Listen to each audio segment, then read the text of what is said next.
أعوذ بالله من الشيطان الرجيم بسم الله الرحمن الرحيم بسم الله والحمد لله والصلاة والسلام على رسول الله اللهم لا علم لنا إلا ما علمتنا إنك أنت العليم الحكيم اللهم علمنا ما ينفعنا وانفعنا بما علمتنا وزدنا علما اللهم أرنا الحق حقا وارزقنا اتباعه وأرنا الباطل باطلا وارزقنا اجتنابه اللهم آمين أما بعد.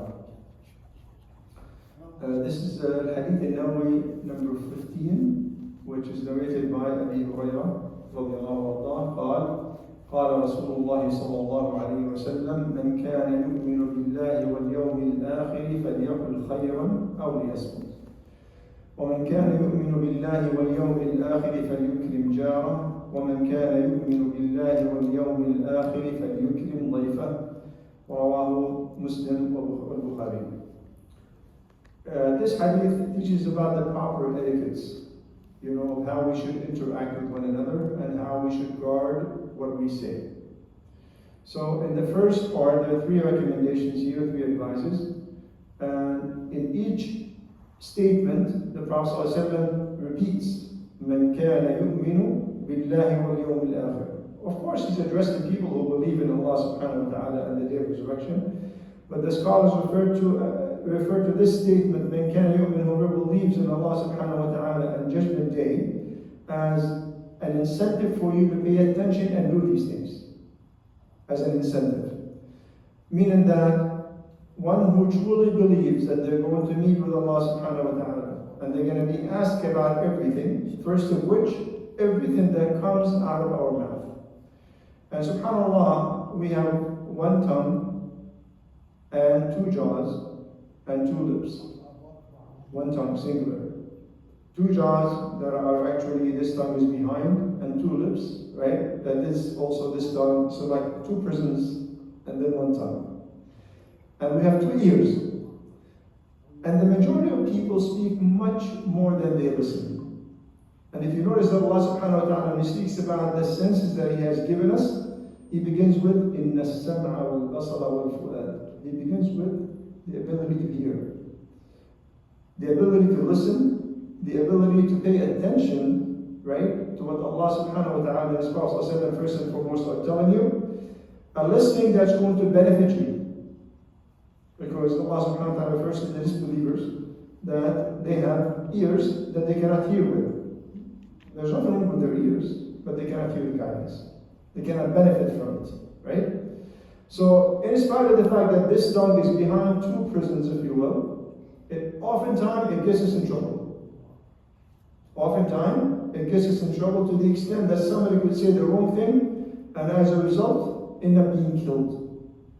To that extent, right? And I mentioned to you a scenario where this young man was playing basketball. He was a Muslim and he was called, something like a homosexual or whatever, and did not accept that. The next day, he goes out and he gets a gun and he chases the person who called him homosexual and starts shooting at him. So, why? Because of a couple of words came out the wrong way, intentionally or unintentionally. Right? So, مَنْ كَانَ يُؤْمِنُ بِاللَّهِ وَالْيَوْمِ الْآخِرِ فَلْيَقُلْ خَيْرًا أَوْ لِيَصْمُتْ. Allah subhanahu wa ta'ala says in the Quran, Surah Qaf, مَا يَلْفِظُ مِنْ قَوْلٍ إِلَّا لَدَيْهِ رَقِيبٌ عَتِيدٌ. It's never the case that we say anything, except Allah subhanahu wa ta'ala has 2 angels, one on our right shoulder, one on our left shoulder, recording everything that we say. On the day of resurrection, we're going to see all of that. Now, is everything verbatim recorded, or is it just the good and the bad things and the stuff that we say that are somewhat neutral, means that they're not in scales of hasanat and they're not in scales of sayyi'at, right? So the scholars have 2 different opinions. One of which is that only the things that we are reckoned for. So if we say something good, something fi khayr, right, we get rewarded. And if we say something bad, something fi shar, right, then that also gets rewarded, right? And if we say things, just casual talk, casual conversation, nothing good, nothing bad, then that's not recorded. But the fact of the matter, Allah subhanahu wa ta'ala says in the Quran, مَا يَلْفِظُ مِنْ قَوْلٍ إِلَّا لَدَيْهِ رَقِيبٌ عَتِيدٌ. مَا يَلْفِظُ مِنْ قَوْلٍ means whatever word you say. Everything you say is recorded. And that's why some of the scholars, they say, Allah subhanahu wa ta'ala, He says, إِنَّ عَلَيْكُمْ لَحَافِظِينَ كِرَامًا كَاتِبِينَ. that we have hafadha, kiram, honorable creation of Allah subhanahu wa ta'ala, katibin, they write everything that we say. They say, don't busy them with frivolous talk. Don't busy these honorable creation of Allah subhanahu wa ta'ala with talk that is futile, that has no good in it. Right? So either say something good or abstain. In this hadith, the Prophet ﷺ talks about what? Okay, if I have something good to say, advice, like we talked about the hadith, someone comes to you for advice, someone wants to, recite the Quran in front of you, someone has a question, someone wants to learn, right? This is all khayr, with the right intention. With the right intention. Because sometimes we say things with a bad intention. On the face, the face statement, or on the surface, the statement is a fact, statement of fact, right? But the intention behind it is corrupt. Like what? And we can think of an example. Namima, right? Riba, right? Riba is a true statement. Dhikru akhaka fima yakrah. Saying things about your brother or your sister that they don't like. So you're not lying, you're saying the truth, right? But the intention is bad. What is namima? Namima is trying to put between two people. What you're transpiring words and statements and events that will corrupt the relationship. Right? So the statement itself has to be khayr, has to be good, the words have to be good, and the intention behind it, which is how we get rewarded or punished, with the intention. Right? إنما الأعمال بالنيات وإنما لكل امرئ ما نوى. Deeds are judged by intention, so are words. So are words. Okay? أو ليصمت. Okay, I have nothing good to say. Or I'm about to say something bad. I'm angry. I'm upset. I'm about to say something bad. If I wage jihad against myself and I hold back, I get rewarded. So Islam is not about just doing things to get rewarded, it's also about abstaining from doing the wrong thing. It's about abstaining from doing the wrong thing. And that's also when it comes to actions. يعني من هم بحسنة, one who endeavors or resolves to do something good, and they do it, they get what? Rewarded tenfold. If they don't do it, they get rewarded one time. Okay? And if someone is to resolve to do something bad, and then they remember Allah subhanahu wa ta'ala, they remember the day of reckoning. وَلِمَنْ خَافَ مَقَامَ رَبِّهِ جَنَّتَانِ. They fear the status and the glory and the majesty of Allah subhanahu wa ta'ala, so they hold back. Right? They get rewarded. SubhanAllah, you didn't do anything, but you abstained yourself, you wage jihad against yourself to stop yourself from doing the wrong thing. Why? Because إِنَّ النَّفْسَ لَأَمَّارَةٌ بِالسُّوءِ. Your nafs wants you to do the wrong thing. Your nafs does not want to be governed or restricted by any sharia or any law or anything. It wants to be loose like a child. It wants to run around, play and do whatever they want to do and eat and drink however they want, whatever they want, right? That's how the nafs. So if you discipline the nafs, and that's why we're required to wage jihad against ourselves, and that's why Allah subhanahu wa ta'ala swore by 10 things, and then he said, what? قَدْ أَفْلَحَ مَنْ زَكَّاهَا. So the nafs bihaja is in need of tazkiyah at all times. At all times. So إن كان يؤمن بالله واليوم الآخر فليقل خيرا أو ليصمت. Okay? He said, say something that is good, or don't say anything. Okay? There's a general statement that is prevalent, in the Arab world. إذا كان الكلام من فضة فالسكوت من ذهب. If speaking is weighed by silver, right, then abstaining from speaking sometimes weighed by gold is much more precious, right? With one word, one enters the fold of Islam. With one word, one exits the fold of Islam. True or not? So words have their weight. Words, and depending also on the status of the person and how much, how people regard this person, right? And that's why you see sometimes people who are like, they mind their own business. They don't speak much, right? And if you speak to them, they respond with few words. They don't say much. We hold people like that in high regard. True or not? We have respect for people like that. And then you see someone who just like, give me a reason just to say something. Or don't give me any reasons, I'm just going to talk.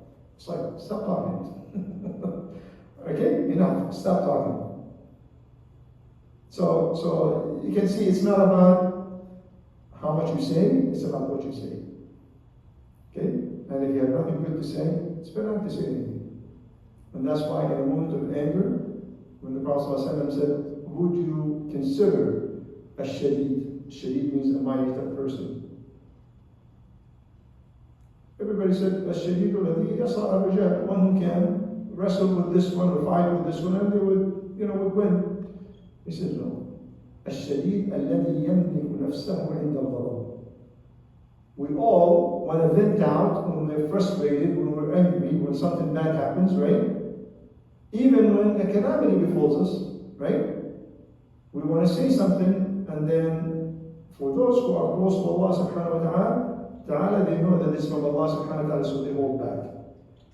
And the Prophet said in the authentic hadith, when his son Ibrahim passed away, and he cried over him, they said, O Prophet of Allah, it was something like among the Arabs, it was something like, we just men don't cry. So the Prophet cried, and they asked him about that. He said, it's an act of mercy from Allah subhanahu wa ta'ala. And Allah subhanahu wa ta'ala does not hold us accountable for how we feel, or for the tears that we shed.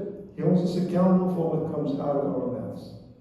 And that's why Allah subhanahu wa ta'ala gives the guidance in the Quran, الَّذِينَ إِذَا صَبَتْهُمْ مُصِيبَةٌ قَالُوا إِنَّا لِلَّهِ وَإِنَّا إِلَيْهِ رَاجِعُونَ.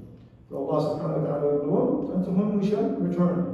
And that is something we need to always be aware of, conscientious about. Is that when the calamity befalls, or a ni'mah is rejuvenated, or is renewed, or any of that, that we have the right words to say. So the calamity befalls, إِنَّا لِلَّهِ وَإِنَّا رَاجِعُونَ. إِنَّ لِلَّهِ مَا أَخَذَ لَهُ مَا أَعْطَى. اللهم أجرني في مصيبتي وخلف لي خيرا منها. We say what the Quran teaches us, and we supplicate with the dua that Allah subhanahu wa ta'ala and His Prophet teach us. Why? Because the calamity is taking place. The loss is already done. So if you say the wrong thing, it's not going to bring the loss back. To the contrary, it's going to waste the reward. And that is the ultimate loss. It's that you lost the reward. Right? So just a few words around, من كان يؤمن بالله واليوم الآخر فليقل خيرا أو ليصمت. And something about when the words come out of one's mouth, even if they go back and apologize, the person in front of you, or the one you spoke about, or the one you committed ghiba or namima against, they're still hurt. And your apology is not going to change the way they feel. It may give them a little consolation, but it's not going to change the way they feel, is it? You curse someone out and you call them names, and whenever you come back and say, I'm sorry. It's like, is that thing going to feel good right away? Absolutely not. Absolutely not. Yeah. Allahumma salli ala Sayyidina Muhammad. Man kana, yes. Before we move on the other one, so man kana yu'minu billahi فليقل خيرا أو ليصمت. Now, as a Muslim human being, sometimes, not all the time we cannot say khair, or it cannot hold it. So those who believe in Allah and in the Yawm al-Akhirah, which means as a Muslim, if I did against that one, so I'm not believing on. No, that's not what we said. We said this is a way of the way the Prophet ﷺ is trying to get people's attention, because he's addressing Muslims. He's addressing beforehand, he's addressing those who believe in Allah subhanahu wa ta'ala and the day of resurrection. But here it talks about man kana yu'min, just like similar to man sama Ramadan imanan wa ihtisaban. Man qama Ramadan imanan wa ihtisaban means that you know that this is obligatory, and you know you're going to be rewarded for it, and you know you should do this solely for the sake of Allah subhanahu wa ta'ala. So here, man kana yu'min billahi wal yawmil akhir means that we said that I would say something good, but my intention is just to impress you, pacify you, right? Dominate the conversation, any of that. It's good, but the intention behind it is bad, right? So he كان يؤمن means that you're doing this solely for the sake of Allah subhanahu wa ta'ala, hoping for His reward and preventing yourself from His anger and His punishment. Make sense? Yeah. The next one is going to explain it even more. And so the third one, inshallah. من كان يؤمن بالله واليوم الآخر فليكرم ضيفه. One who believes in Allah subhanahu wa ta'ala and the day of resurrection, let them honor their neighbor. Yukrim means treat them with generosity, treat them with kindness, treat them with compassion. So if your neighbor needs you, you help them out. If your neighbor is hungry, you feed them. Every now and then you ask about them, right? You try to find out, their condition, just again, that's going to change from one environment to another, right? Like in many respects in the Western world, most neighbors don't want to be left alone, right? But in Ethiopia, things are different. Everybody in the neighborhood, they know each other, right? Same thing in the Middle East. Everyone in the building, they know each other. And sometimes we would visit each other. And then they would check on each other's children and things of that nature. That's not necessarily the case in the Western world. Okay, so we take that into consideration as well. So, فَلْيُكْرِمْ جَارَهُ means that in one hadith, the Prophet ﷺ would tell Abu Hurairah, ما زال يوصيني بالجار حتى ظننت أنه سيورثه. That the Prophet ﷺ continues to persuade me and recommend for me and advise me to treat my neighbor with kindness and compassion and good behavior, until I thought that this will get to a point where he's going to say, your neighbor is going to inherit part of your wealth if you die before him. So that's how important it is. And of course, the closer your neighbor to you, the higher the rights they have over you. And in one hadith, the Prophet ﷺ says, وَاللَّهِ لَا يُؤْمِنُ وَاللَّهِ لَا يُؤْمِنُ وَاللَّهِ لَا قِيلَ مَنْ قال من مات من بات شبعان وجاره جائع. That one who goes to bed on a full stomach and their neighbor is hungry. So in some respect that applies to other parts of the world, many of them these days. But in the US and in the Western world in general, you don't find that anymore. It's sort of like there's just abundance of food and people throw it away and all that. Yeah. But the point is, from إكرام الضيف, from الجار, honoring your neighbor, that you don't say bad things about them. You don't speak behind their backs, even if they're not Muslims. Some people think that backbiting is only against Muslims, riba is only against Muslims, namima is only against. That's not true. But when it's against Muslims, it's a higher sin. It's a bigger sin. But your neighbor who is a Christian or Jewish or any of that, they also have their sanctity. How else are you going to call them to Islam? How else are you going to call them to Islam when you backbite them and you mistreat them and this? Oh, he's a Catholic, he's this. Okay. Is this the impression you're giving them about Islam? Right? So you have to establish rapport with them, you have to be kind to them, you have to show what it's like to be a Muslim neighbor, right? And subhanAllah, many Muslims who are like, good ethical standards, good, etiquettes, proper behavior, have honesty and integrity, and you'll find that their neighbors are like so dependent on them. So dependent on them to the extent some of them say, I like sending my children to, the Muslim families. They cook at home, they eat at home. We take them out to eat junk, McDonald's and Burger King and all that nonsense. So this is really what you want to have. This is the call to Islam. It could be through food, it could be through kindness, being helpful, being trustworthy, being honest, all of that. That's the best way to call to Islam. You can't be called to Tawheed, right? And you're inflicting all sorts of harm on your neighbors. It's like, I don't need you, I don't need your Tawheed. That's what they're going to tell you. True or not? So, من كان يؤمن بالله واليوم الآخر فليكرم جاره. Okay? Any questions about this part? Yeah. So, questions. maybe 3, 4 years ago, my neighbor, she's 80 years old lady. She was, I think, has dementia. So she lived by herself. So when she went outside, the door just slammed her. And then she said, help, help, help. And then one of the neighbors, she called 911, but I heard it and then I just stepped up and then opened the door. And then when I opened the door, the police came. The police? The police, yeah. 3 or 4 police, and they just, flashlights on me, and then, who are you? I'm leaving the neighbors. No, he can't go home, go home. The police told me to go home. And then they just helped her. And people say, when I talk to them in the morning, no, you don't just like him, just call 911 so they can help. Because if something is happened on your hand, it's not good. So. Okay, that's a different scenario. That's where you need to use discretion in everything you do. That's where you need to use discretion in everything you do. And I'm going to be very blunt with you. There's a lot of prejudice against black people in this country. Right? Was the officer white? Yeah, I think so, yeah. Yeah, okay. So and for example, one of my helpers, he's from some African country, and he was in the family room in my house, and somebody immediately called the police, because we were having lunch. Someone upstairs to get the lunch so we can come down and eat. And apparently he stepped out and somebody saw him, did not recognize him, so they called the police. So, so he calls me, he said, can you come down? I went down, there were 2 police officers there.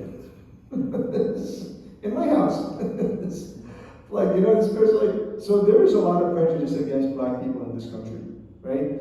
But you have to use proper discretion. Like if someone is injured or whatever, and you know nothing about, first aid or whatever, I would not venture in trying to save them, because it can cause more damage, more harm to them than good, right? But calling 911 is, but if someone's house is on fire, call 911, leave them trapped in there, no, that doesn't make any sense. Right? So you have to use your discretion. Right? It just, there are a lot of funny laws in this country. And it is from the wisdom of a man and a woman to know the reality of the place where they live. And the dynamics, how things work and all that stuff.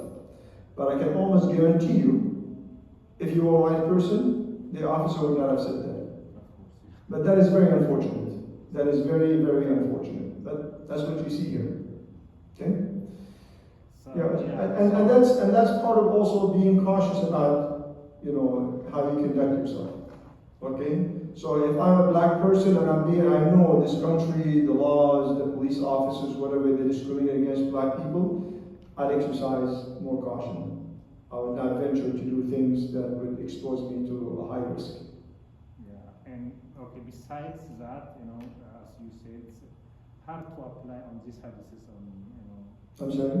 It's hard to apply, man kana yu'minu billahi wal yawmil akhir. But remember, with everything we do, Yeah. لا يكلف الله نفسا إلا وسعها.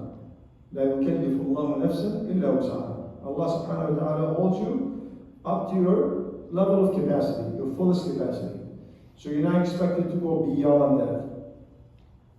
You're not expected to go beyond that. And something worthy of mentioning, because we live in a country that is predominantly, Christians, it is not from honoring, it's not part of the hadith or honoring your neighbor that you would give your congratulations on Christmas and New Year and Thanksgiving and all that. No, that's a religious matter. It has nothing to do with honoring your neighbor. To the contrary, honoring your neighbor is to show them that what they're doing is wrong, and it's not good for them, and to show them the truth. Okay? So we don't want any misunderstandings and confusion. So honoring my neighbor, I have to, have to put up a tree and buy them some Christmas gifts and, celebrate Halloween with them. No, absolutely not. Absolutely not. It's about doing what's good for them. Okay? And they may accept it, they may not, but that you've done your part. ليس عليك هداهم ولكن الله يهدي من يشاء. the Prophet ﷺ was told that their guidance, who accepting the guidance, accepting the Quran and the Sunnah, is not your responsibility, because that's in the hands of Allah subhanahu wa ta'ala. Your responsibility is to deliver the message, to deliver the guidance. Clear? Right. So just that we don't confuse things. Just not an open-ended, way of just accepting anything your neighbor does. Okay? And in the third statement, the Prophet ﷺ says, مَنْ كَانَ يُؤْمِنُ بِاللَّهِ وَالْيَوْمِ الْآخِرِ فَلْيُكْرِمْ ضَيْفَهُ. One who truly believes in Allah subhanahu wa ta'ala and the day of resurrection, then let them honor their guest.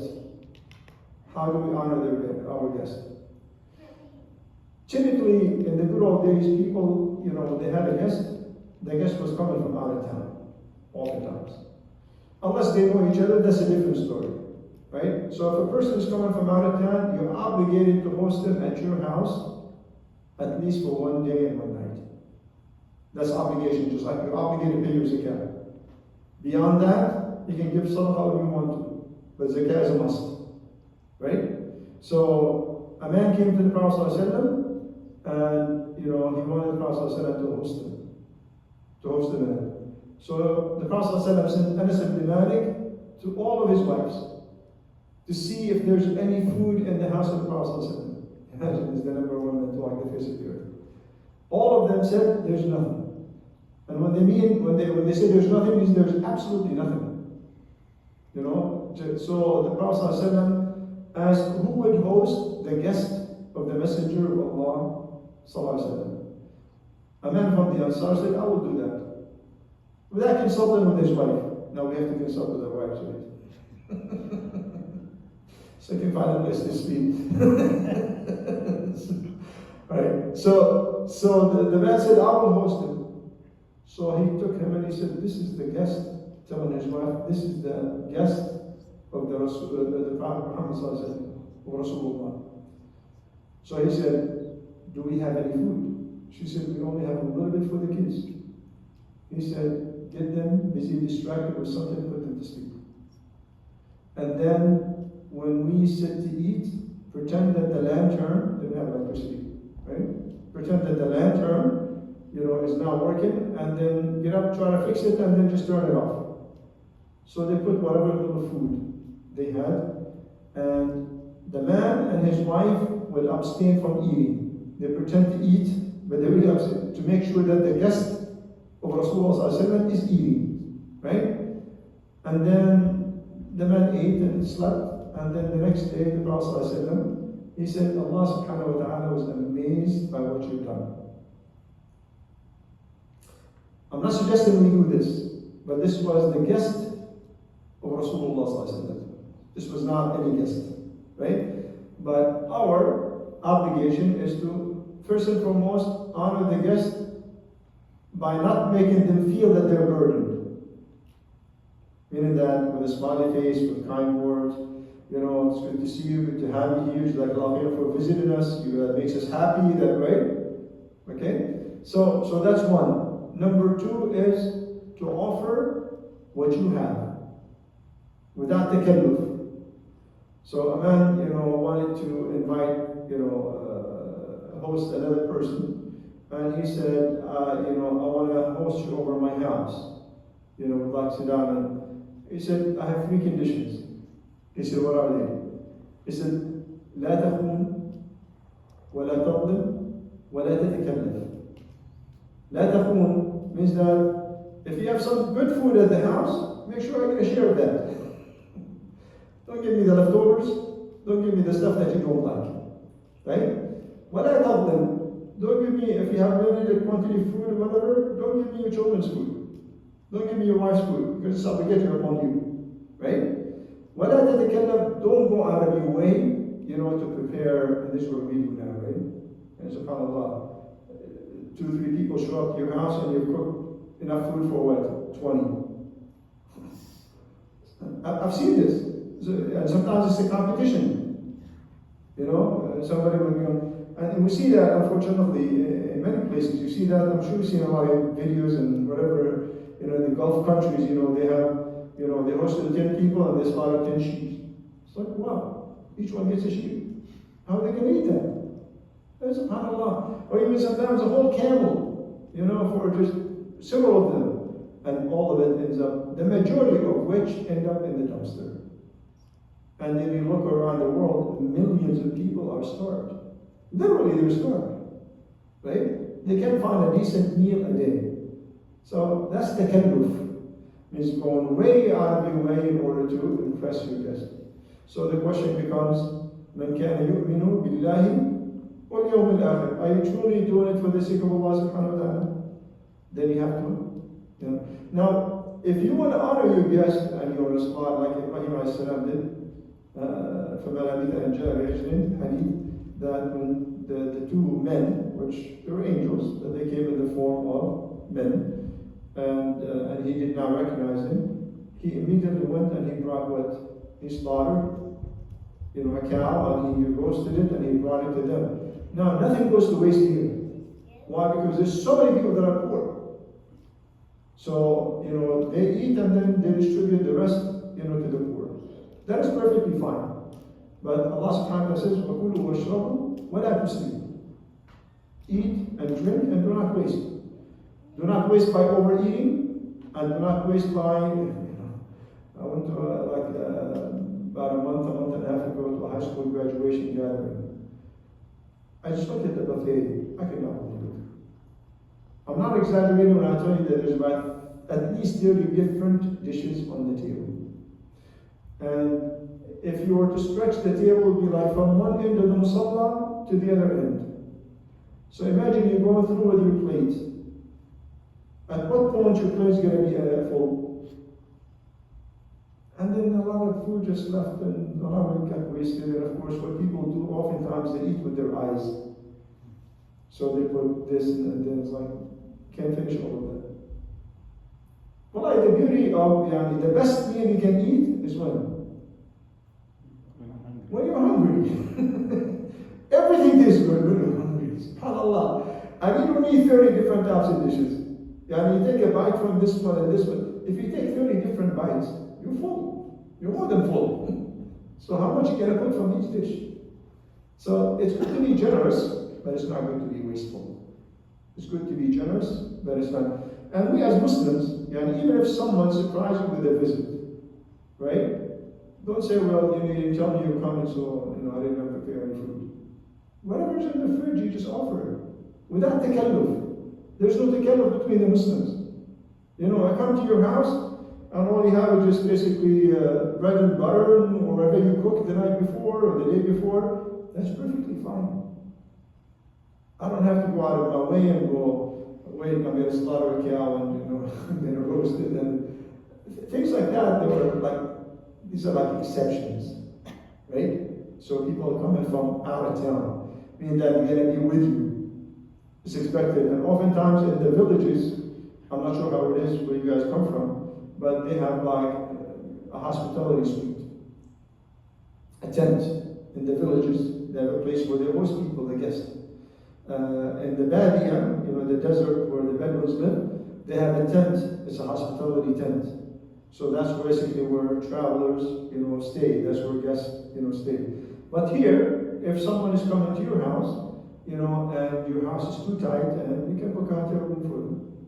You're obligated to do it just once, for one night and one day. If you do it for 3, that's better. So I can have 3 days. I'm sorry? I have 3 days. Well, that's the better way. But we mentioned that, think of the 1 day and 1 night, that's your zakah money, you have to pay it. Now, when you pay beyond that, you want to go 2 and 3, that's totally up to you. That's totally up to you.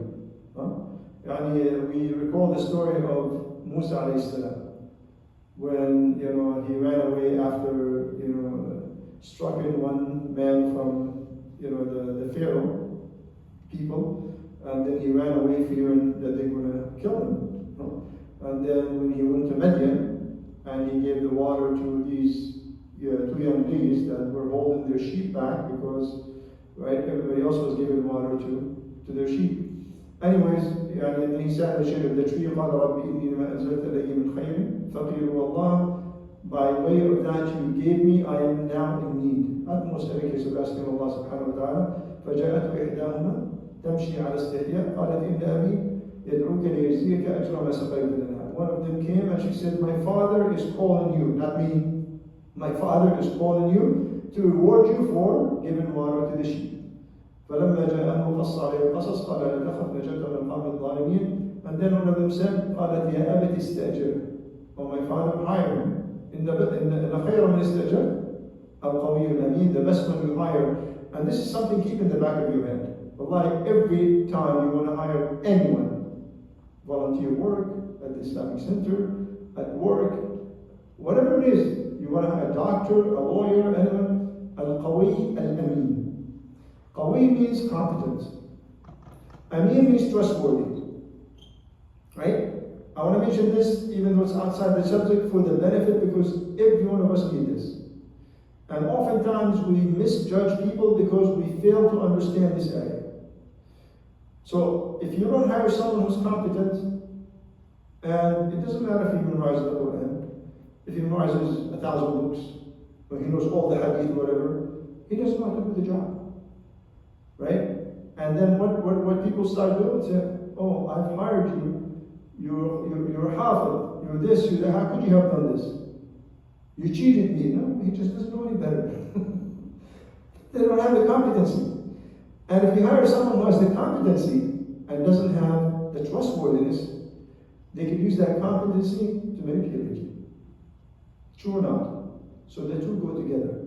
The two go together. And I know many stories like this, where people would invest their money with someone because they're a Hafid, or someone who's an Imam. And oftentimes, which we have to be careful, this Imam and this Hafid and this learned person, they are also being manipulated by business people. We're going to put you in the front, okay, or just sit with us. And where's the comedian looking at? Yeah, they must be trustworthy. The Imam is sitting there. They must be trustworthy. This person is a Hafid. I know him. Yeah, but you don't know. You don't know. You know that they're being manipulated, they're being used. Right? So just keep that in mind. Because you're going to fall into a huge error of starting calling people dishonest and not trustworthy, whatever. But the reality is a competency issue. It has nothing to do with trustworthiness. He said if they had the competency, they were not going to cheat. But that's what they know. Right? So anyways. Sorry, Qawi means not the physical Qawi? Qawi means strong. Yeah. So we needed the strength to give water to the sheep. Why? Because when the shepherds gave water to their sheep, they covered the well. And for the cover to be taken off again, it was estimated something like 20 men usually, or 10 or 20 men would take it off, because it's a big well and the cover is very heavy, so nothing falls in there. And Musa a.s. was able to remove it by himself. Notice before that, what? He hit one man, just one punch, he killed him. He's a very strong man, right? That's why she said Al-Qawi. And then she said Al-Amin, trustworthy.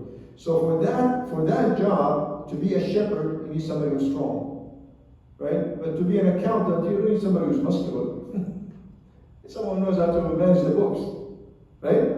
How to manage your business and how to manage the finances of the company and all of that.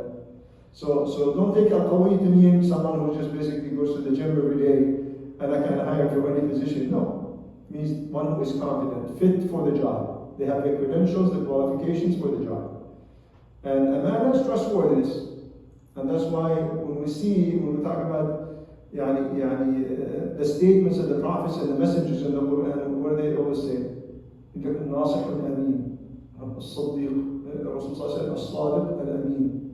So amana is trustworthy. And what's that? That's one of the signs of the nearness of Judgment Day, that amana will disappear. Truthfulness will disappear. And people will say, in this tribe or these people, they used to be a trustworthy man. So imagine how scarce it becomes. Okay? In the Khayram estate, anyways, the point I was mentioning this story for is that when Musa a.s., of course, the man married him, one of his daughters, and Musa a.s. when he was done, قال إني أريد أن أنكحك إحدى ابنتي هاتين على أن تأجرني 8 حجج فإن أتممت 10 فمن عندك. I want you to work for me 8 years, and if you complete 10, that's from you. Right? Musa alayhi salam completed the 10. Right? Musa alayhi salam completed the 10. So that's part of being, showing your Muslim personality, showing that you fulfill your covenant, you fulfill your, somebody else could have said, okay, I'll marry your daughter. A year later, I'm not going to finish the job. Sorry, what are you going to do now? You want daughter divorce? So, subhanAllah, that's why, alhamdulillah, we all have sons and daughters and all of that. You have to be upright yourself. Oftentimes we say the youth are doing this and the youth are doing that. But sometimes the adults are lacking the knowledge. And in Arabic we say, فَأَقَدِ الشَّيْء لَا يُعْطِي. If you don't have it, you cannot give it. If you don't have it, you cannot give it. So sometimes we just don't have what it takes to raise righteous and pious generations. If that is the case and we recognize that, give them to someone who can raise them correctly. We all would like to be scholars, memorizers of the Quran, best reciters, but we're not. And sometimes that opportunity may not be there anymore. We feel like it's such a, I'm at a point where I remember a few ayat, memorize a few ayat, and then I forget them the next day. Or I'm a very busy person with a lot of responsibilities, or I'm this or that. So invest in your children. Invest in your children, and you will find on Judgment Day that the children and everything good they've done is in your scales of hasanat. So it's never too late. That's why we see that the Prophet ﷺ raised the best of generations, the companions, because he was the best of teachers. They had everything to be taught right. And that's why I'm sitting here recalling the hadith of the Prophet ﷺ. So keep that in mind. You're not there to impress your guest. You're not there to compete with someone else, who was able to put them in a 5-star hotel and only could afford is maybe 3 or 4. Or, they have a big house and a very lavish style of living, and you have like a small bedroom with them. It doesn't matter. What matters is that you're offering the best you can, and you're doing it solely for the sake of Allah subhanahu wa ta'ala. مَنْ كَانَ يُؤْمِنُ بِاللَّهِ وَالْيَوْمِ الْآخِرِ فَلْيُكْرِمْ ضَيْفَهُ. So these are, 3 statements that, can be weighed with literally gold. And every word the Prophet ﷺ has ever uttered, subhanAllah, it just can be weighed with gold. Because, لَا يَمْتِقُ عَنِ الْهَوَىٰ. He's not expressing opinions. إِنْ هُوَ إِلَّا وَحْيٌ يُوحَىٰ. It's what Allah subhanahu wa ta'ala wants us to do. إِنَّمَا بُعِثْتُ لِيُتَمِّمَ مَكَارِمَ الْأَخْلَاقِ. I was sent to perfect makarim al-akhlaq, means the proper, honorable etiquettes of a person's character. And in the authentic hadith, the Prophet ﷺ said, أَنَا زَعِيمُ بَيْتٍ فِي أَعْلَى الْجَنَّةِ. I am the guarantor of a house in the highest level of Jannah. To who? لِمَنْ حَسُنَ خُلُقُهُ. For one whose character is good. أَقْرَبُكُم مِّنِّي يَوْمَ الْقِيَامَةِ أَحْسَنُكُمْ أَخْلَاقًا. The ones among you who are closest to me on the day of judgment are those who have the best of character. And with the Prophet ﷺ, when Aisha was asked about the character of the Prophet ﷺ, what she said? She said, كَانَ خُلُقُهُ الْقُرْآنِ. His character was the Quran.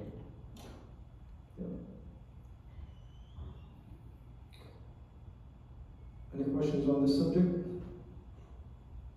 Something to keep in mind, and I mention this also because we live in a non-Muslim society. We see sometimes Muslims when they have a wedding, or they have a aqiqah, or they have anything, and so they invite who? Muslims and non-Muslims. And for the non-Muslims, what they serve.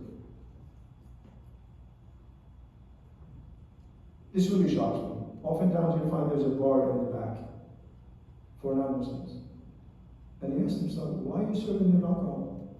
Well, because they're not Muslims. So you're going to feed them pork, you're going to serve them alcohol, you're going to play music for them, and then when they come to you halfway naked, that's not honoring your neighbor, that's not honoring your guest. That's an act of deception, and you're compromising your deen. This is becoming very prevalent, by the way. This is becoming very prevalent. And that's why if I'm, like when I get invited to weddings like that, I don't go. I don't go. Why? Because if I go, then it's fine. He showed up. I mean, he's a khatib, he's an imam, he's this, and he showed up, he's okay with that. And that's a disaster.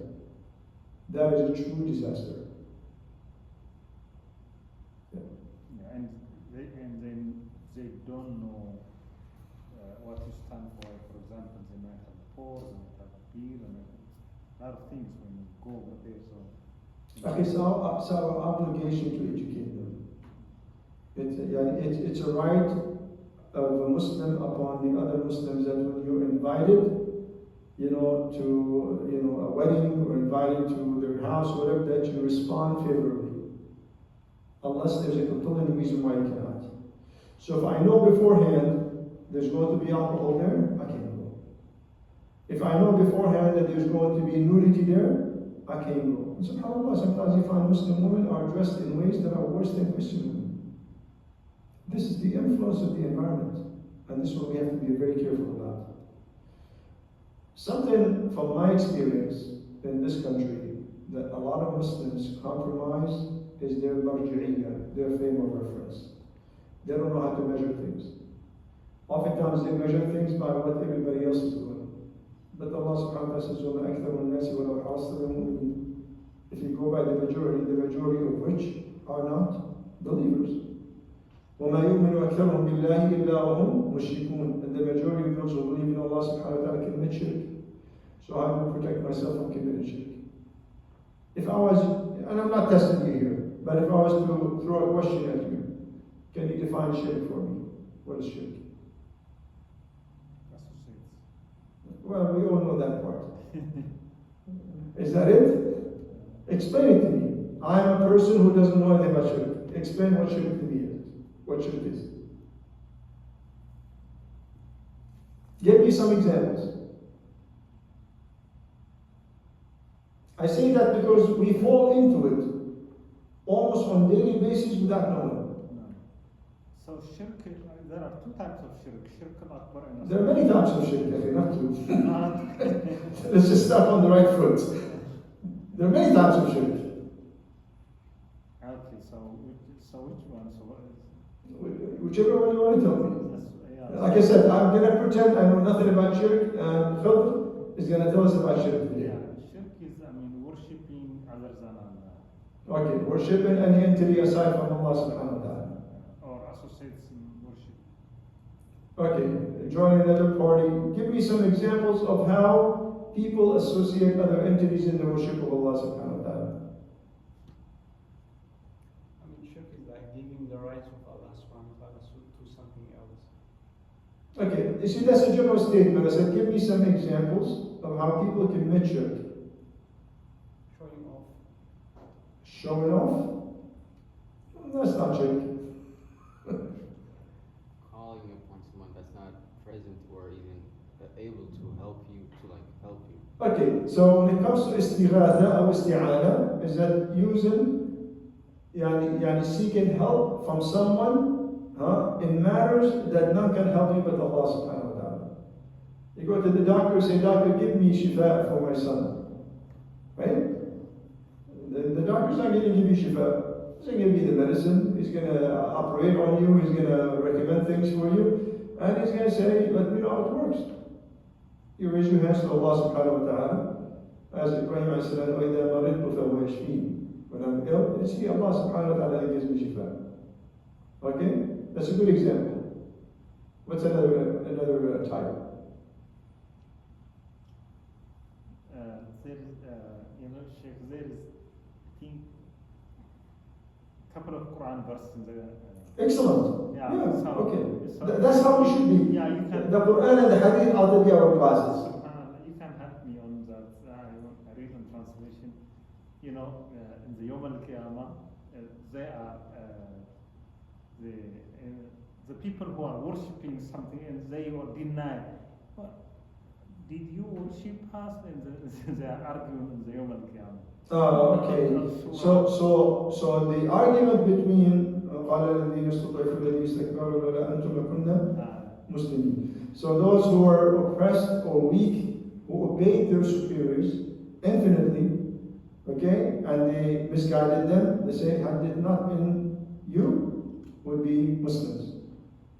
قال أنحن صددناكم عن الذكر بعد إذ جاءكم وكنتم قوما مجرمين. We prevented you from following the guidance. You were criminals. You were like us. You just wanted to do. You wanted to deny the existence of God, or the authority of God, or the legislation of God, right? So obeying anyone in disobedience of Allah subhanahu wa ta'ala. And that's why Abu Bakr, when he stood up with the Khilafah, right? What did he say? He said, أَطِيعُونِي مَا أَطَعْتُ اللَّهَ وَرَسُولَهُ. Obey me, so on that I am obeying Allah subhanahu wa ta'ala and His Prophet. So obeying your boss infinitely, right? And they're legislating all sorts of, whatever they want to call it at work, right? Policies and what have you. And the rights of homosexuals and the rights of this and the rights of that. And you say, yeah, I have to respect that. No, you don't. You don't. We don't turn sin into a policy, into a legislation. And by the way, that's where the problem is. In the West, they legislate the sin. Alcohol is permissible, so long that you're 18 enough. Synthetic marijuana is permissible. So what are they doing? They're legislating the sin. Two men marrying each other. Two women marrying each other. Right? They're legislating the huge sins that Allah subhanahu wa ta'ala commanded Jibreel alayhi salam to scoop the villages of Sadum, take them up to the sky, turn them upside down, and smash them into the earth. And they come and say, and some Muslims will be saying, oh, he's a nice person. It's like, no. A kafir is not a nice person. A kafir is going to perpetuate in the hellfire. There are no nice guys in the hellfire. They all are bad. If we were to sum up the message of Islam, the message of the Quran, in Surah Taha, Allah subhanahu wa ta'ala says, إِنَّهُ مَن يَأْتِ رَبَّهُ مُجْرِمًا فَإِنَّ لَهُ جَهَنَّمَ لَا يَمُوتُ فِيهَا وَلَا يَحْيَا. One who comes to Allah subhanahu wa ta'ala as a criminal, munafiq, mushrik, kafir, right, corrupt, فَإِنَّ لَهُ جَهَنَّمَ. To them there's the hellfire. لا يموت فيها. So Allah subhanahu wa ta'ala calls him mujrim, criminal, right? وَمَن يَأْتِهِ مُؤْمِنًا قَدْ عَمِلَ الصَّالِحَاتِ فَأُولَٰئِكَ لَهُمْ الدَّرَجَاتُ الْعُلَىٰ. One who comes to Allah subhanahu wa ta'ala state of iman, performing the good deeds, which we all know what good deeds are, فَأُولَٰئِكَ لَهُمُ الدَّرَجَاتُ الْعُلَىٰ. They have the highest ranks in Jannah. So we gave a couple of examples of shirk. What is the form of shirk that the Arabs in the days of Jahiliyyah used to commit? In the days of ignorance, the days of Jahiliyyah, the Arabs held on to their idols. Why? إِنَّمَا نَعْبُدُهُمْ لِيُقَرِّبُونَ. So they've used intermediaries between them and Allah subhanahu wa ta'ala, which Allah subhanahu wa ta'ala did not legislate. What did the Christians and the Jews do back then as well? اتخذوا أحبارهم ورهبانهم أربابا من دون الله والمسيح ابن مريم وما أمروا إلا ليعبدوا إلها واحدا. That they've taken their spiritual leaders among the Christians and the Jews as deities. So a man came by name Hatim, I believe. He came to the Prophet ﷺ and he said, Prophet Allah, they do not worship him. So in his mind, the man thought what? That they make ruku' and sujood and all of that to them. The Prophet ﷺ said, do they not legislate that which is halal and that which is haram to them? The man said, yes. He said, فَتِلْكَ إِذَنْ عِبَادَتُهُمْ إِيَّاهُمْ. Then this is a form of worship that can only be disposed of to Allah subhanahu wa ta'ala. This is a form of legislation that can only come from Allah subhanahu wa ta'ala. They've accepted it from somebody else. Make sense? مُنِيبِينَ إِلَيْهِ وَاتَّقُوا وَلَا تَكُونُوا مِنَ الْمُشْرِكِينَ. In a state of obedience to Allah subhanahu wa ta'ala. Practice taqwa towards Him and do not be among the mushrik. What type of shirk? مِنَ الَّذِينَ فَرَّقُوا دِينَهُمْ وَكَانُوا شِيَعًا كُلُّ حِزْبٍ بِمَا لَدَيْهِمْ فَرِحُونَ. From those who divided their deen. We have this group and this group and this group and this group, and everybody thinks that they are the only group that is guided. And accusing others of being disbelievers or mushrikeen or any of that. That's a form of shirk. أَفَرَأَيْتَ مَنِ اتَّخَذَ إِلَهَهُ هَوَاهُ. You see one who reads the Quran yeah, this is good. Reads the Quran? No. I'll take the Quran. No, I have nothing to do with the Hadith. Right? This person follows their own minds. They worship their own minds. And that's what Allah subhanahu wa ta'ala said, أَفَرَأَيْتَ مَنِ اتَّخَذَ إِلَهَهُ هَوَاهُ. You share some information about Islam with some people saying, I'm not sure about that. One of which are those who are recent believers. And you come and say, listen, you cannot hang out with your female cousin. You cannot hang out with, because this is not mahram. Means that she's a woman you can marry. Oh, no. It's like my sister. The Quran says you can marry her. No, don't even go there. It's like, what? That's what they say. And I know in one Islamic center that had happened. And a few months later, the girl's pregnant. What happened? Man, I didn't know what I was doing. Because he violated the deen. This is shurm al-ma'asiyah. This is the penalty of defying the orders of Allah subhanahu wa ta'ala. Or trying to override the legislation of Allah subhanahu wa ta'ala. Right? And by the way, even scholars go astray. Why? Because, and that's the part that concerned me the most. How can a scholar go astray? So I asked other scholars. He said, because when they started their journey on the path of Islam, they had preconceived notions and ideas they would not let go of. And what does Allah subhanahu wa ta'ala say in the Quran? Ya ayyuhalladhina amanu udkhulu fi as-silmi kaffa. All you who believe, embrace Islam in its entirety. Don't go into Islam as like, okay, if Islam agrees with what I already have, I'm in. If it doesn't, I'm not so sure. Right? So there are many forms of shirk that people, there's a statement which is very, very unfortunate statement. You hear from people who actually sometimes even memorize the Quran, or students of the Sharia, and you probably heard this before, say Abdul Ma'mur. Abd means slave, Ma'mur commanded. That statement can only be addressed with Allah subhanahu wa ta'ala. And Abdullah, but they're talking about their boss. He said, whatever my boss tells me, they think that the risk comes from the boss. They think that the risk comes from the company. They think that the risk comes from whatever, trade or profession that you hold. It comes from Allah subhanahu wa ta'ala. Nobody else. And the list goes on and on. So there are many forms of shirk. And if you don't know the different types of shirk, fil ghalib, most often you're going to fall into that trap. You're going to fall into that trap.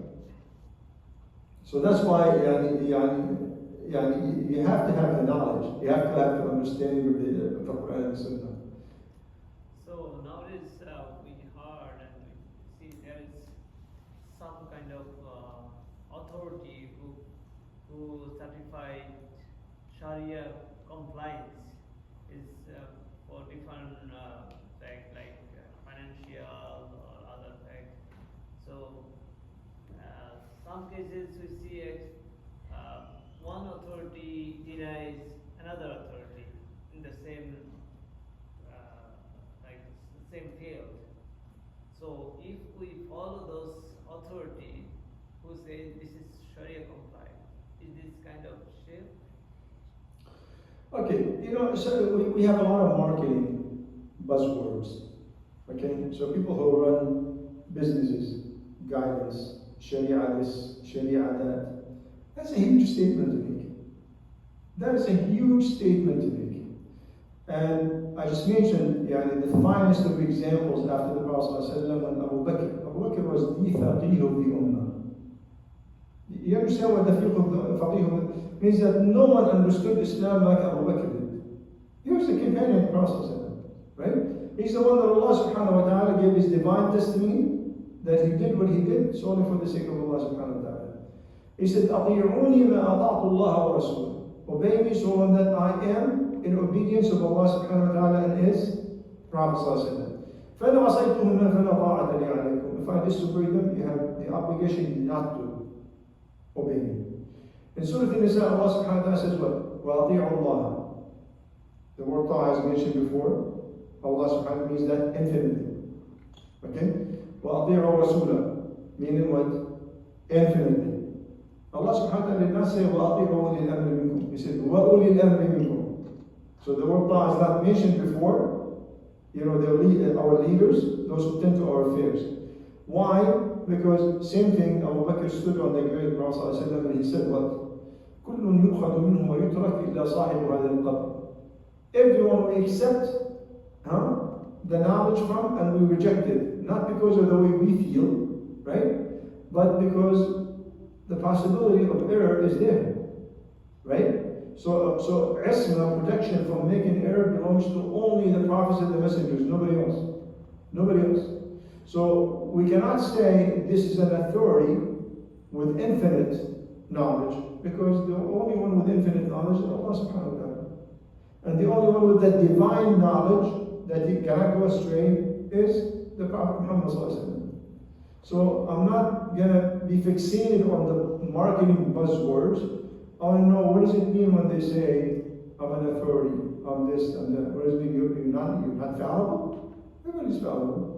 كل ابن آدم خطاء وخير الخطائين التوابون. All of the children of Adam make mistakes, right? So it's not, we're not fixated on the statements. We'll look at what's behind the statements to evaluate.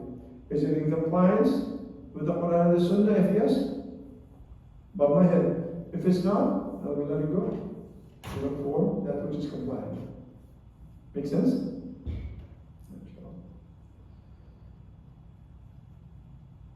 Yes. So you said there are many types of shirk.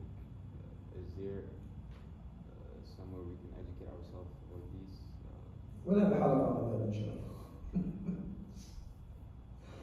You know, like remember we talked about the conditions of La ilaha illallah, right? And we said what? The first is which? Knowledge, yaqeen. Right? Yaqeen means absolute certainty of Tawheed, of the knowledge of Tawheed. La ilaha illallah. So if I have any doubts, what have I done? I've compromised my iman. Right? And then acceptance. Accepting everything that the Quran is coming with and the Hadith is coming with. So long that the Hadith has been authenticated. Right? So if I say I'm going to accept 99.9% and reject one, that 0.001, I've exited the state of Islam. Right? And then submission. Right? So if someone decides to submit to their own mind, whatever I understand, I'll accept. Whatever I understand, I'm not going to accept. No, that's a shaky statement. Practicing black magic. Thinking that the man-made law is superior to the Sharia law. That's a statement of shirk. That's an action of shirk. Right? We talked about why practicing black magic is a form of shirk. You're seeking the help of Satan's. You have to disgrace the Quran, you have to disgrace the Hadith, you have to slaughter for somebody. Slaughtering on the grave is a form of shirk. فَصَلِّ لِرَبِّكَ وَانْحَرْ. We pray to Allah subhanahu wa ta'ala and we slaughter to Allah subhanahu wa ta'ala of that category of animals that Allah subhanahu wa ta'ala permitted us to do. Slaughter to any other entity, going to the grave, seeking barakah from the grave. It's a form of shirk.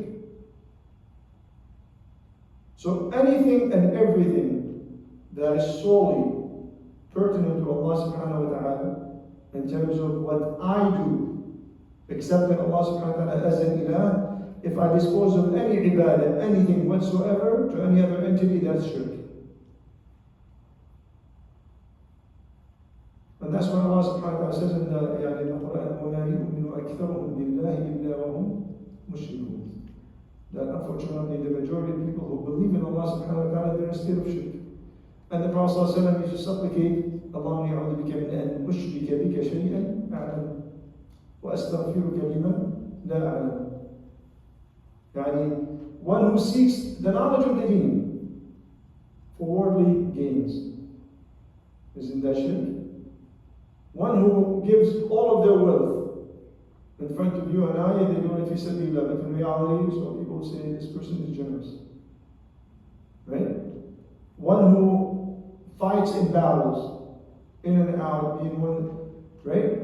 These are the first three types of people that are thrown into the hellfire on Judgment Day because of the intention. And if there's anything, wallahi, that is so precious you want to protect in your deeds, in your actions, is your intention. And this is like an entry for shaitan.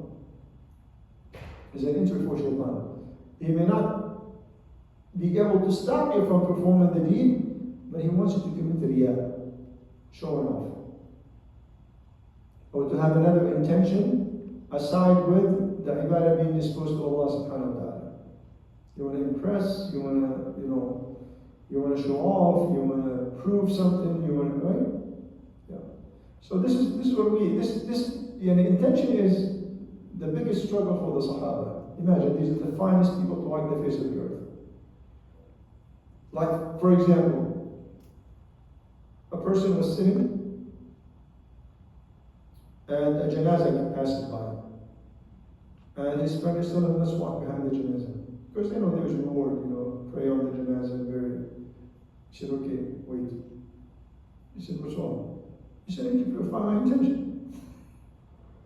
I want to make sure, that I'm doing this fi sabilillah. Not, yeah, janazah, let's go. What's your intention? And I've given this example before, where basically, a teacher is sitting with his students, and somebody knocks at the door. So one of the students got up to open the door. So the teacher is asking, where's your intention? He said, my intention is to open the door. He said, no. He said, sit down. So the teacher himself got up and opened the door. He said, do you know what was my intention? He said, no. He said, if there's a needy person, to help them with whatever they need. If they're poor, to give them the money. If they're hungry, to feed them. If they have a question, to answer them. So look at all these intentions with one simple move. Get up from your place, open the door. So look at the immense reward. That's why they say the scholars are the business people of intentions. They have so many intentions for one simple act.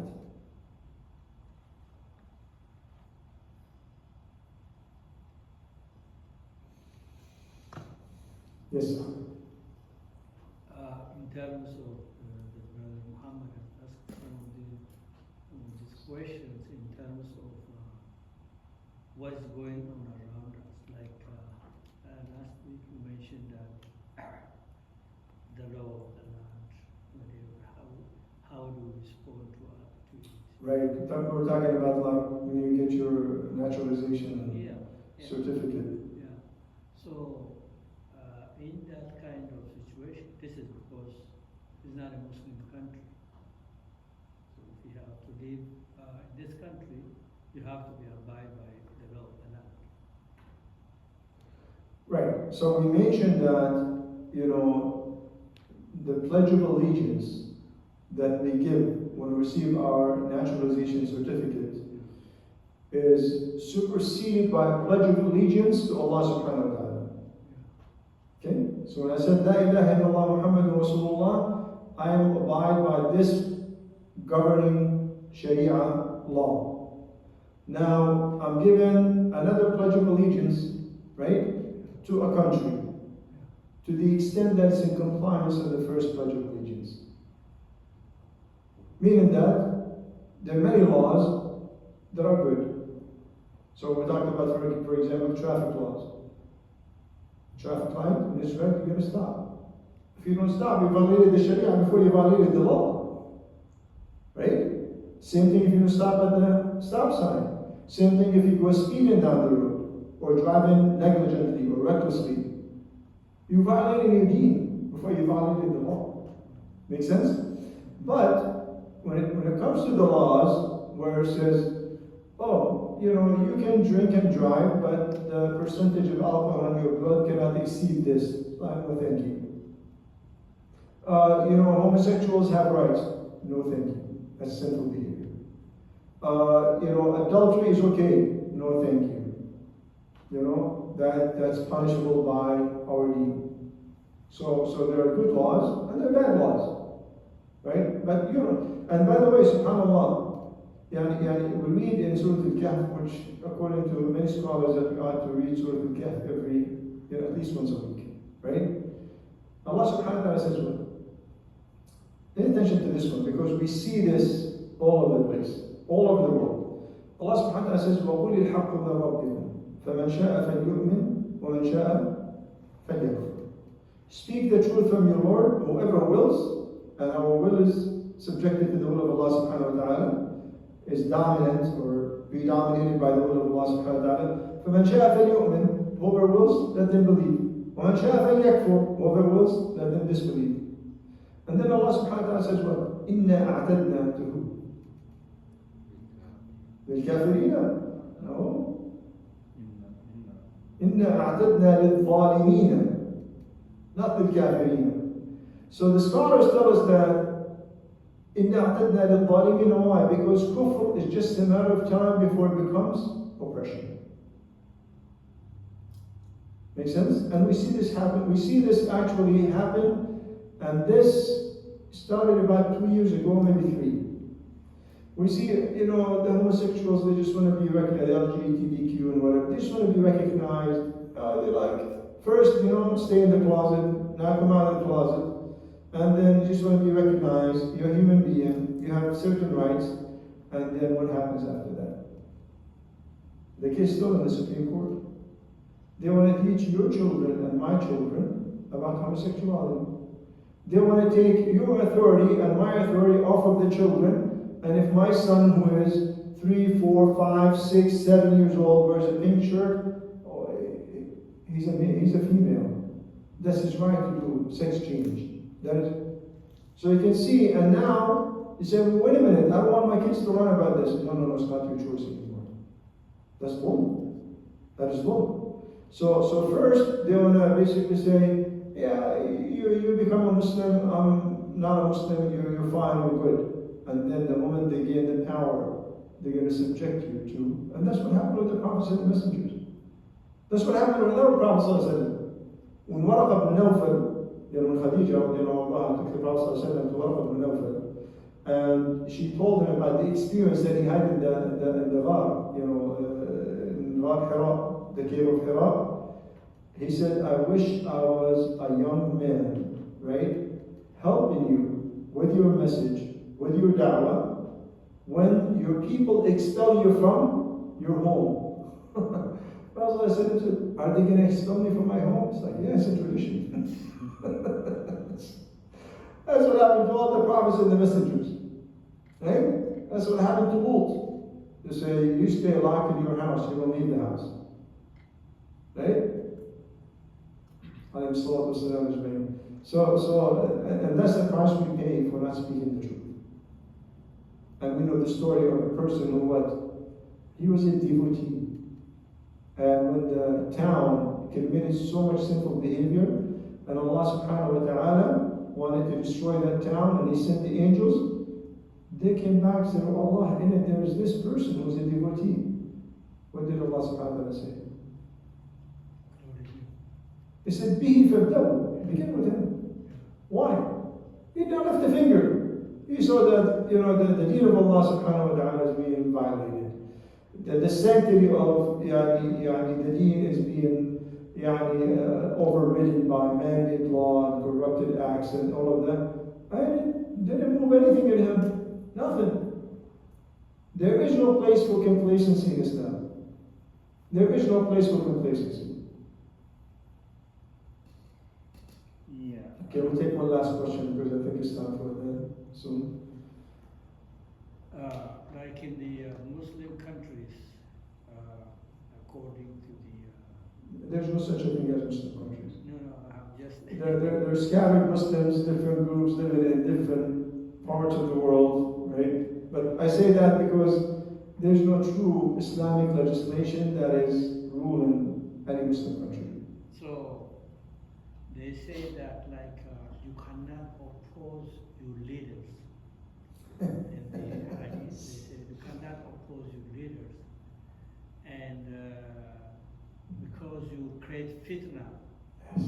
So when the opposition element come up with this, against rebelling against this government, they say that, look, what you are doing is against the religion, because this is a legal. And I'll fill in the missing part. Yeah. وَإِنْ جَلَدَ ظَهْرَكَ وَأَخَذَ مَالَكَ. Yeah. They say that you are obligated to obey your leaders, your rulers, right? وَإِنْ جَلَدَ. Okay, I want everybody, inshallah, just to pay attention to this one because it's very important. Jazakallah khair for the question. You have to obey your leaders. وَإِنْ جَلَدَ ظَهْرَكَ وَأَخَذَ مَالَكَ. Even if they whip your back and take your money. Wow. Is that Islamic? Right? That's how the Khulafa did it. First, we need to understand, what is a Muslim leader? It's a Khalifa of the Prophet Muhammad sallallahu alaihi wasallam. Right?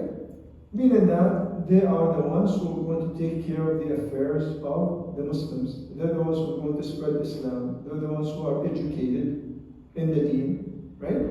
And we saw these fine examples in the Khulafa, in Abu Bakr, in Umar, Uthman, Ali, Umar ibn Abdul Aziz, all of that. They were all leaders of the Muslims. Their priority was Islam and the Muslims. Right? And they ruled by what? The Quran and the Sunnah. Even in one instance, when Ali ibn Abi Talib, his sword fell from him, right? And then a Jewish man picked up the sword. And Ali said, "This is mine." He said, "No, it's in my hands, it's mine."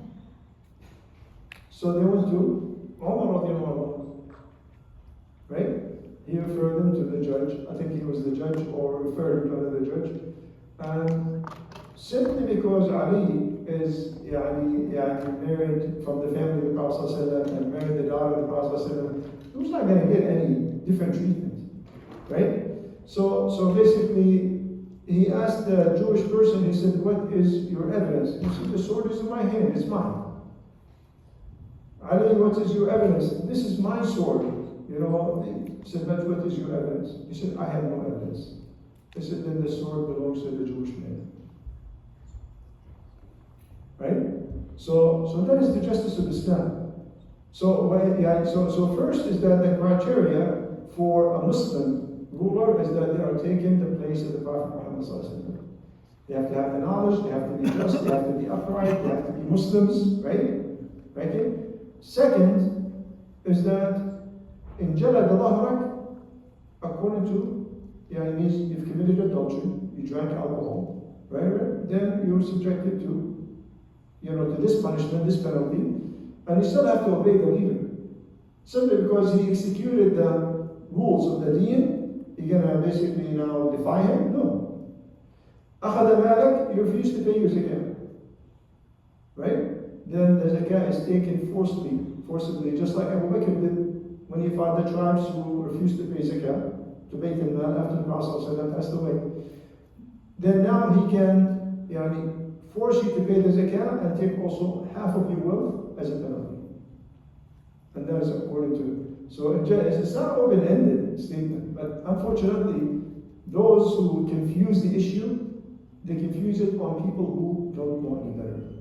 Those who are ruling in favor of the tyrants that took over, the governing body of the countries unjustly, totally unjustly. هذا والله تعالى أعلم. سبحانك وبحمدك أشهد أن لا إله إلا أنت أستغفرك وأتوب إليك. سبحان ربك رب العزة عما يصفون وسلام على المرسلين والحمد لله رب العالمين. يا رب لك الحمد كما ينبغي لجلال وجهك وعظيم سلطانك حمدا جميلا طيبا مباركا فيه من السماوات ومن الأرض من ما بينهما أهل الثناء والمجد حق ما قال العبد وكلنا لك عبد لا مانع لما أعطيت ولا معطي لما منعت ولا ينفع ذا الجد منك الجد. اللهم صل على محمد في الأولين وصل عليه في الآخرين وصل عليه في كل وقت وحين عدد ما أحاط به علمك وخط به قلمك وأحصاه كتابك. اللهم اهدنا فيمن هديت وعافنا فيمن عافيت وتولنا فيمن توليت وبارك اللهم لنا فيما أعطيت وقنا واصرف عنا اللهم برحمتك شر ما قضيت فلك إلهنا ولا تقضي بالحق ولا يقضى عليك إنه لا يعز من عليك ولا يذل من واليت تباركت ربنا وتعالى. اللهم اتنا في الدنيا حسنة وفي الآخرة حسنة وقنا عذاب النار وقنا عذاب القبر وقنا فتنة المحيا والممات وقنا فتنة المسيح الدجال. ربنا آت نفوسنا تقواها وزكها أنت خير من زكاها أنت وليها مولاها. سبحان ربك رب العزة عما يصفون وسلام على المرسلين والحمد لله رب العالمين. جزاكم الله خير. السلام عليكم ورحمة الله وبركاته.